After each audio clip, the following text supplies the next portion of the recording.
My name is Jarvis Raisin. I'm in Cleveland, Ohio. Specifically, my studio's in Shaker Heights, Ohio. Um, and my business is Pilates with Jarvis. Pretty simple. Um, and I've been teaching for like 20 years now. So, Really? yeah, Right. it went by fast. Yes, it does. It really does fly by. And I always say like, how did you find Pilates? And people say, well, Pilates found me, right? So, for you, what would you say is your kind of path in Pilates? Okay, well, I grew up in Buffalo, New York, so close to Toronto, and I went to school down at Ohio University, and I went there thinking that I was going to be a pre-physical therapy major. Um, Ended up falling out of love with physical therapy and got an exercise physiology degree. After getting an exercise physiology degree, I moved to Cleveland, and then I was working in a coffee shop with my exercise phys degree. I was doing some personal training at a gym, Yeah, local gym, but it was all sales. It was all go and yeah, approach this person and sell them a package, and the whole gym atmosphere was kind of uh, just I was disillusioned by it. yeah, I did it for a little while, and then I was slinging coffee, and in comes Troy one day, and he was like, "Oh, I own a studio down the road," and we started talking about my background in exercise phys, and mentioned he was looking for instructors. So I came, checked it out, and I was like, "I'll try doing this." So I trained there for I don't know, a few months, and then yeah. they were like, "Okay, you're going to start teaching." So Just threw you right in the fire, eh? they did, yeah. I mean, it was, I want to say things were different back then. Hmm. It Hmm. was kind of at the beginning of when certifications were coming out. And Yes. so I originally trained with one of Troy's other instructors who had been working with him for a while. Her name was Elsa. Yeah. Um, and we had stop manuals, stop Pilates at the time. So I was learning all the stop material, and she also gave me, the uh, Joseph Pilates Return to Health book to read. So read that and trained with her for a couple months, and then started doing some privates. Yeah. And I was scared out of my wits. Well, we need to be What like did I sign myself up for? uncomfortable sometimes. Yeah, well, and that's it. But I also have to respect to the fact, Jarvis, that coming from a personal training background, you must have had like some sense of cues and sense of eye and awareness of the body and stuff. So it's not like you're a stranger, you know, Yeah, right? yeah. To So movement. growing up, I got into fitness when I was in middle school, and that Yeah. I started working out. I lost a bunch of weight, and my sisters would work out with me as well. So we'd watch a bunch of ESPN fitness shows Yeah. and work out together. And when they weren't on, we'd work each other out. And then also in middle school and high school, I was the manager of our volleyball team, our girls volleyball team. So I help young girls learn the finer points of volleyball from a young age. Yes. So I Right. was always kind of helping people to learn some kind of movement skill. Hmm. Um, so it didn't seem far off. And when Right. I was really young, I was like, oh, it'd be cool to have an exercise show one day. And now I Is that hear still an doing. aspiration? I don't. I thought when the whole Zoom thing happened, I was like, oh, here's my chance. Yes. And I'm getting into it more now, for sure. Yes. At first, it was daunting. I was like, oh, none of my clients should do it, but I have a pretty good response. I do like 3 a week still. Yeah, I like it. But it's exploding like crazy now. So Yes. Yeah. Yeah. so that's the overwhelming part of it. It's like, well, how do you find your niche you know, Right. for Right. you? So, but it's not bad. Hmm. Yeah, so I always enjoyed, I guess, when I jumped into the Pilates world, working with people wasn't that unnatural. So, Right. but it was Right. new equipment and all that. Mhm. So, Well, that's it. I always look at people's track record and how that ties them in, right? Like you saw some of my posts over the last few days with my son who is now 18, and he's thinking careers and school, and it's the same dialogue I have with people I'm mentoring or whoever. Like there's a sense of who you want to become as opposed to what you want to do.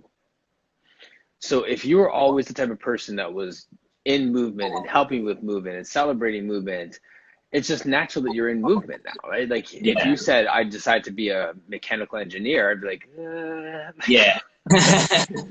Yeah, I mean, I like slinging coffee. That was fun, but I was kind yeah, of helping people there too. You know, you're helping people. Yeah, it's, but yeah, moving around is much better, and I figure longevity wise, it's something that I can do. You know, for a long time. I for a see, long time. you know, the elders that are out there teaching, and people that I've seen that are in their 60s, 70s, still teaching strong, and you know, Yes. I don't mind having a few clients back when I'm of age. Yeah. Oh, yeah, So, for sure. You'll be. I imagine the breadth of wisdom that you'll have at that point, right? Like yeah, we can only hope. crazy. Yeah, I know. Exactly.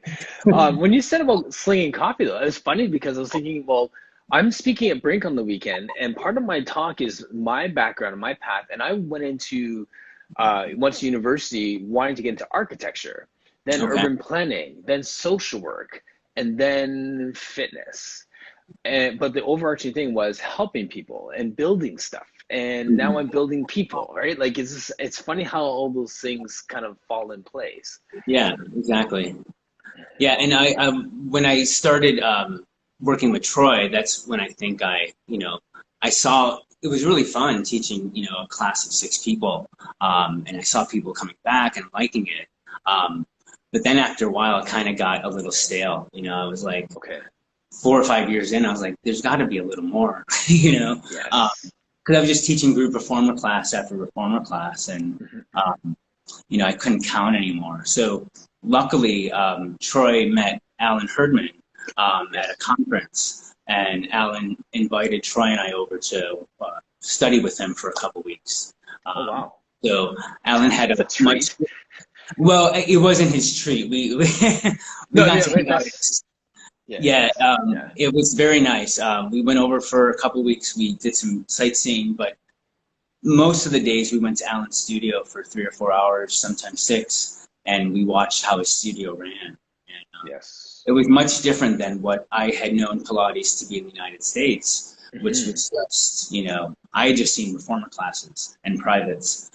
But Alan runs like an open studio where people are moving around at their own pace, Yes. followed by a couple instructors, but each person kind of knows their own deal, or their own Yes.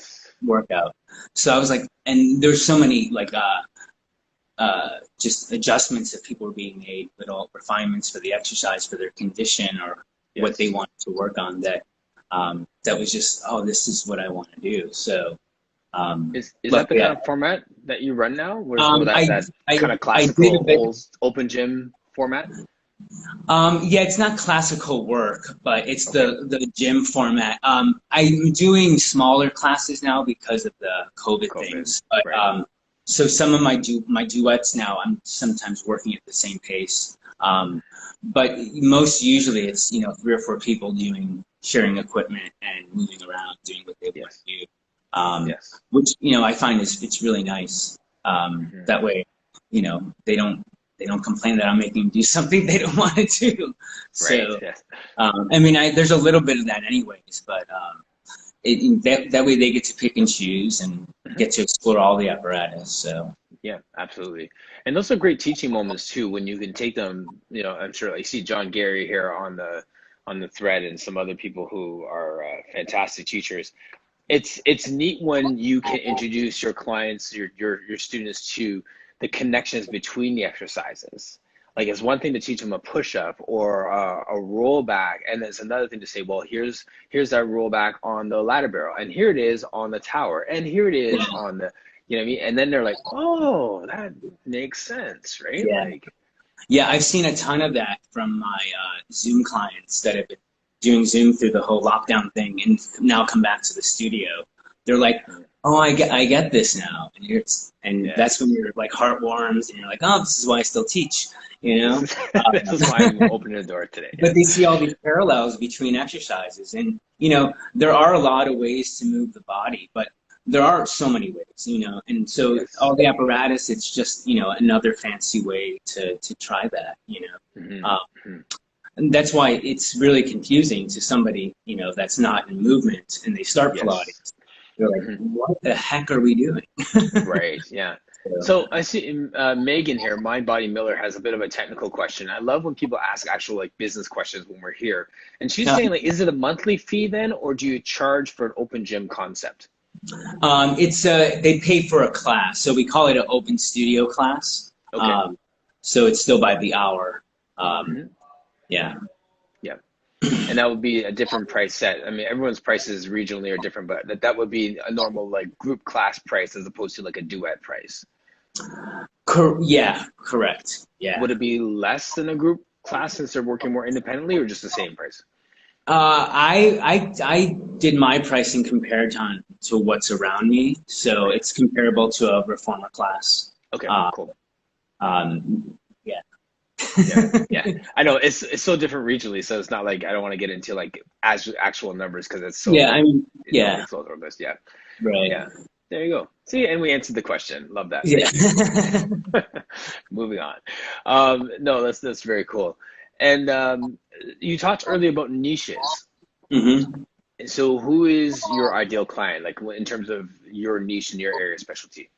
Well, so after I worked for Troy for a few years, and then I went to another studio in town that was run by a massage therapist, Okay. and he was into fascia and biotensegrity model and Yes. all that. And he adapted Pilates to what his movement theories were. Um, and it was much like his studio was like an open studio, like Alan's. Hmm. So I got drawn to him by another client that I had from Troy. She had mentioned that she had seen this guy and he was looking for instructors. And it was like, yeah, this is this is great. I can't believe he's here. Um, Yes.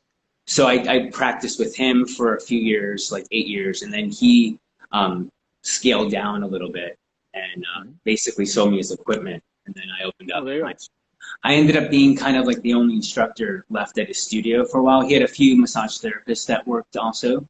Um, so because he was a massage therapist, people came to him for a lot of chronic pain issues or Yes, kind of like corrective you know, exercises.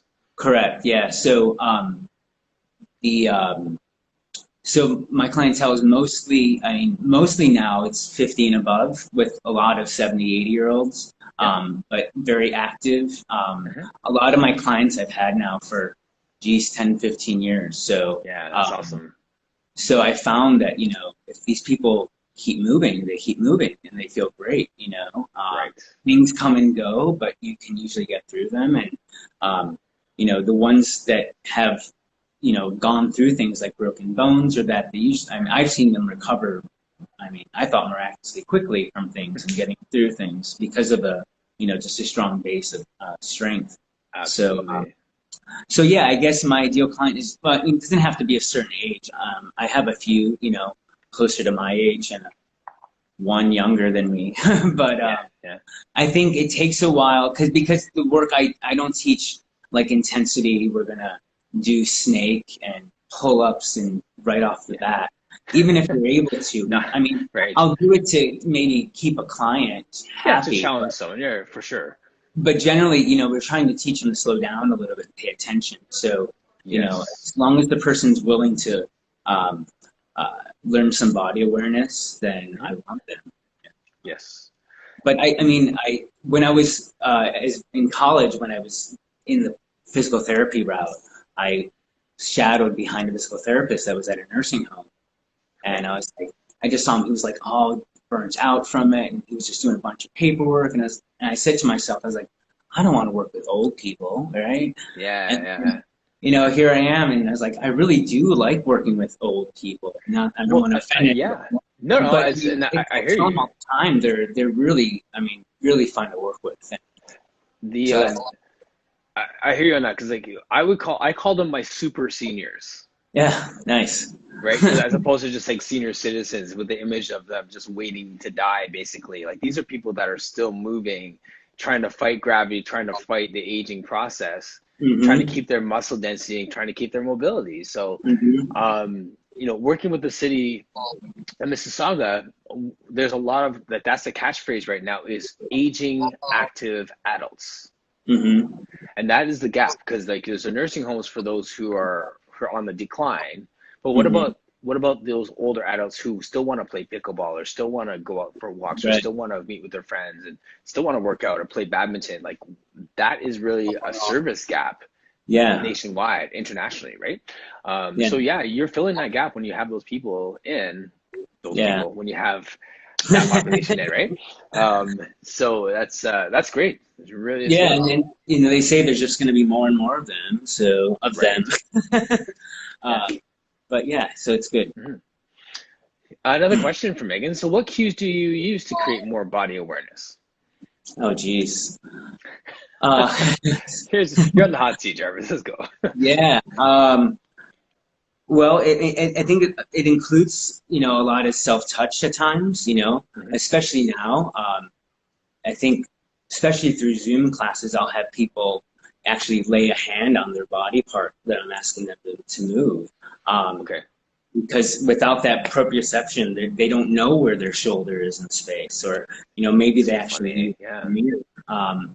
But I mean, it can be anything from the obscure string from your sitting bone to your heel type of thing that people like. Yes. What does that mean? Or um, balloons on as lungs. And there's tons of imagery. I Word I like pictures. Yeah. Franklin imagery a lot. I'm not Franklin trained, but Mhm. I took a workshop from him years ago, and I still keep up with his books and that. And Yeah. I find him fascinating, and he has great Yes. ideas. So Right. And I love that you mentioned that, because like, even if you did have like every certification under the sun from that Franklin method or from anyone else, it's still Jarvis's work, which yeah, ultimately is Joe's work, right? Like, so we can adapt, like, and that's what we do. We put our signature and we put our thumbprint on our work. So even if you took every course by whomever, it still comes out your mouth your way. You still see things differently. You still have different tactile or verbal cues. So it's your work. right. That was a funny exchange for those of you watching. That was a little funny exchange right at the beginning. I was like, "Oh, this is Troy McCartney's land." It's like, no, actually, this is Jarvis' land, right? Like, this is our space, Right. Yeah. right? When I was in the Pilates industry at the beginning, it seemed like, we were the only studio in town when I worked with Troy, us and Yes, another. So there was kind of this, you don't tell anybody anything else, and this white cloud.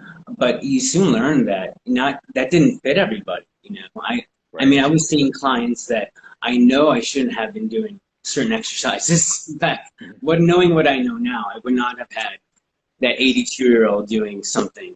Um, Right. Handstands but or we were filling a need then. But right. yeah, so there are people that want to do things the other way. Um, Mhm. and just like some people got turned off by Joe, and they liked what he did, but they just didn't like him. Right. They went somewhere else maybe. For sure. Well, I mean, that's the reality of it. Like, you come from the personal training world where you have to sell packages and bundles and stuff. Like, personal training is personal. Hmm.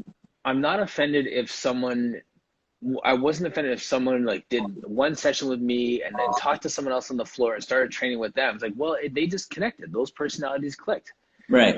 And I don't know why there's such an offense within the Pilates world if someone moves from one studio to the other, if Yeah. they find they have a better connection with that teacher. That makes more Yeah. sense. And sometimes people are soft. Like, they just can't handle you. Right? Yeah. Like, they just can't Yeah. handle me. They want to find something nice and comfy and cozy, and it's not going to challenge them too much.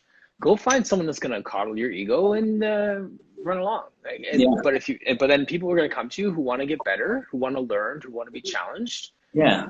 They come, Yeah. right? I think So that, and you're going to attract people that, you, I wouldn't want a client that I can't get along with, you got to right. like the person, and Yes. so, yeah, so it's just for the health of the community of the studio, especially if they're in a class, um, Yes. it's got to be and I think what I've always found is that most people in the Pilates industry are very welcoming, and Yes. every conference I ever went to is always I always thought it was a little too zen. I was like, I didn't know we're supposed to ohm at Pilates, but we did, you know. Yeah. Was it, And did it, there is a neat sense of that, you know. mhm. So Did you ever get a sense of it being fake? Like, what are they really like on Monday? When you see them, well, I mean, we're all different on different days. right, right. So I mean, as long as you're trying. It's like real talk, Jarvis. I mean, like, come on, right? Like, I mean, like, everyone is warm, happy, and hugs and fuzzy, right? And you're like, Oh yeah. I mean, generally I am, and I think my clients get that. yes, And I have a lot of clients like that. yeah, I have, had clients that I had in the past when I used to work at another place, and then they've come see me since, and my teaching style might have been a little different. yeah. And we just don't click anymore, and that's fine. That's fine. I hold nothing against them, and I hope they hold nothing against me. So yeah. Right. Yeah. Yeah. That happens. Mm-hmm. That's people for you, right? So, Yeah. yeah. Sonia made a nice point earlier about when we're talking on a level of like race relations, and there's so many sensitivities there, and that's come out in the Pilates community. And she just said something a minute ago about this internal green book. Like, I can go to this studio, but I can't go to this studio. And what she was talking about, like ones that are welcoming for Black people, people of color, for women, whatever the case is, and I guess even for men, right? Like, I mean, I've talked about that in Yeah. the past, where we use so many gender-centric cues that men don't feel welcome in a class. So Yeah. for whatever reason, we create the space that's not a safe space for everybody. So I've been thinking about that a lot, and whether it's race or gender or Mhm. orientation, whatever. How have you dealt with that, owning your own space? Um, I mean, I want to say I'm lucky enough not to have needed to deal with it. I mean, the only thing I find a disparity in is obviously the men to Yes. women ratio. Yeah. Yeah. It's all. I mean, it's the men that do come in seem to get it. The ones that stay with it, but it takes a lot to get a guy to come do Pilates. Yeah. Yeah. Um, so. But other than that, I mean, since I was working at a place, I mean, at Troy's, we had everybody there. We had Yes. um, people of color that were instructors, people of color that were clients. Participants. Yeah. So, yeah. Mhm. And same where I've always taught, we've always had, now I'm teaching by myself, so obviously I'm not, but I have, clients of all creed, and yeah. So I guess I've been lucky. It's humbling. It's I humbling hope more than I it hope is. I'm doing the right things. Yeah. I'm not trying to leave anybody out, but I mean, I've had this little niche for a while here. Mhm. Mhm. I don't have a huge client list because I'm just one guy, and I don't teach 7 days a week. Yeah. So, but yeah, You're getting it done. trying. Yeah. The only bad thing about my studio is I live about 22 miles the other way, so Really? yeah, it's a little bit of a commute. That's a Uh, trek. Yeah. It is. I got a lot of clientele a few years ago over on this side Yeah. of town. So Yeah. it's nice having separation a little bit, but Right. it can get a um, little long at the end of the week. Yeah. Yeah. I can So, imagine that. Yeah. When we were talking about this, like with men in Pilates, like we always talk about different strategies and different ways to get more men into our studios. I can almost anticipate your answer, but I'm going to ask the question anyways. Like, what do you feel is your strategy to get more men connected with Pilates? all right, Jace. Yeah. You almost know what my answer is going to be. Yes. Thanks, um, John. well, I mean, I'll have them come try. It's usually word of mouth, honestly. It's usually, I Yeah. mean, the female clients I have, they've told another male friend. Or it's been, a husband dragged in by a wife. Yes. But Yes. I've honestly I do have a couple, they've been married for like 60 years, and they come in 3 days a week Wow. prior to lockdown, and he Yes. loves Pilates. I mean, it's great.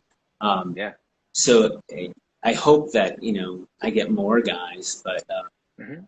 yeah, it's more just ask. asking people to tell their husband or friend to come in and do it. Yeah. Right. Yeah. See, Joel Crosby just joined the conversation. And I'm not gonna lie, I almost get tired of asking how do we get more men into Pilates question. But everyone lands at the same answers. They just have to feel it. They just have to come in. They're court ordered to be there because their wife told them, sort of Yeah. thing. And then they stay because they get it. Yeah. And then they feel better, and they They feel better. Right? Yeah. I think of the men that I do have, one's a dentist, so, it's perfect for him because he's bent over people all day. So he really gets it. And then the other guy's a engineer, so working at a desk all day, get Right. to it. So yeah, you just got to pin them down and do it. Yes, exactly. And no ballet terms, like no releves and no. Yeah, that can get distracting for sure. Yeah. I mean, that can get distracting just for the average woman too, who's never had dance or who had a bad experience with dance, and they're like, well, I don't want to do that again. So, I mean, I'll throw those terms out if I know the client, but I tend not to cue like that because I would get that all the time, And it's not a bad question to get, but usually once somebody finds out you're a Pilates instructor, they're like, oh, you were a dancer. And I'm like, no. But maybe they're complimenting you. But, they think every guy that's in Pilates or almost everybody that's in Pilates was a dancer, but maybe that's, not the case anymore. But yeah, I don't know what the demographic is, but I know there are I'm not. I think there's more than there are not, right? Like, I mean, like, right. do you have a dance background? No. Okay. No. Joel, I don't think Joel has a dance background. John Gary does. Yeah. Right. And there's nothing wrong with that. I mean, my first, big instructors that, influenced me were dancers. So, I mean, of course. they all find a great, they have great eyes and they have an understanding of the body, most likely. So, right. Yeah. Right. No ballet terms. No ballet terms. Yeah.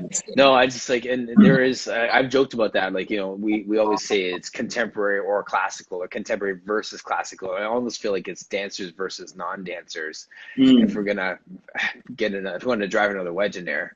Yeah. Yes. If you saw me dance, it'd be obvious.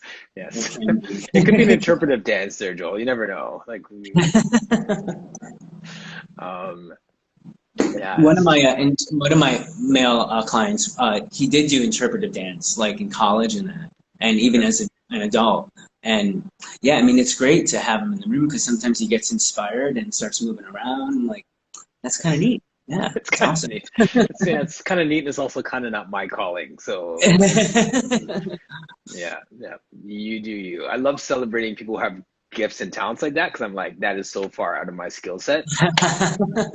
You don't know that. I know that. Yes, it's pretty bad. No, very cool. Now, when you were working, and sorry, I come back to Troy for a second there, but when I was talking with him, and he was talking about working with the Cleveland Cavaliers and working with basketball, working with athletes, and I noticed that when I was working with a lot of athletes and then working with a lot of older adults, active adults, it's almost like the same thing because their bodies are so old and beaten up and broken. The young athlete guys, you're addressing a lot of the same issues. Like, do you come across working with a lot of athletes still, or? No, I mean, maybe some of them were, tennis players back in the day or that, but not so much anymore. Other than my own, bad knee and that I'm always amazed at my clients that can still sit on their heels because I haven't been able to do that for years. Right. So, I mean, that's kind of why I still like doing Pilates because it'll hopefully keep me moving personally. Yes. But yeah, I mean, when I worked with Troy, he wasn't working with the Indians or Cavaliers yet, but he did have a few dancers from the Cleveland Ballet were left over a little bit. So yeah, you would see, I mean, they were, strong and great, but they were often tight in places you didn't think they would be, Right. The few clients I've had that were athletes, yeah, you usually see a little, or active, you'll see more knee arthritis, definitely hip stuff, but yeah, hips are very common. a place to. Yeah. The when we were talking earlier, I was asking, what your message is for your people right now, and your line was just keep moving.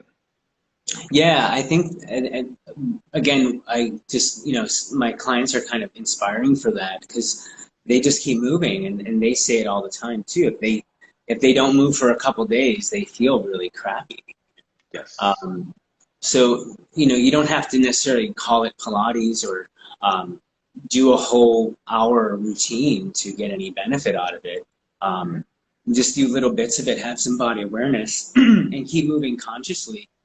Yes. I think, it's good for anybody, and it usually helps your mood too.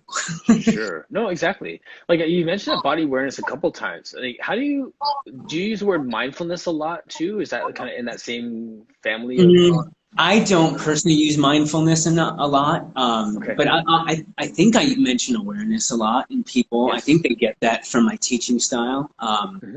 that I'm asking them to think of things because I'm sure you've seen people that tend not to be so mindful. They'll ask you, is this what you mean? Once you give them that verbal cue of Yes. thinking about something, they want you to look at, and because they've not yet made that, link.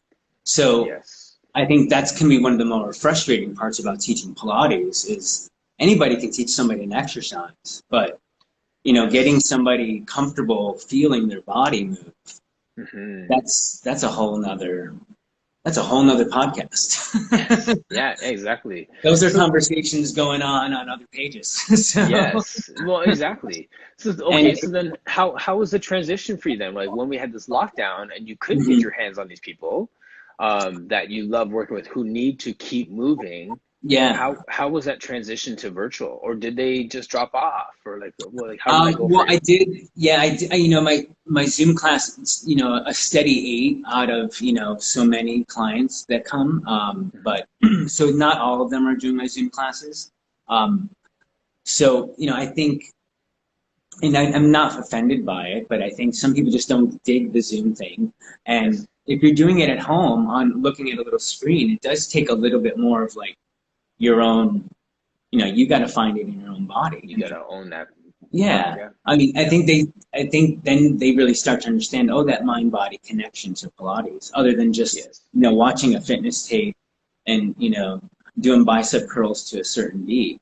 Right. Right. And because I think with just finding little bits of body awareness, I mean, you can make a huge difference in your day. Hmm. Um, Absolutely. so I think what I've tried to do as people have been trickling back into the studio is trying to instill a little more of that, especially at the beginning of the session.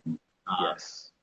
I'm not going to try to force somebody to, be all in their mind body the whole time they're here, because every class situation is different that I have. It's different. So Yes.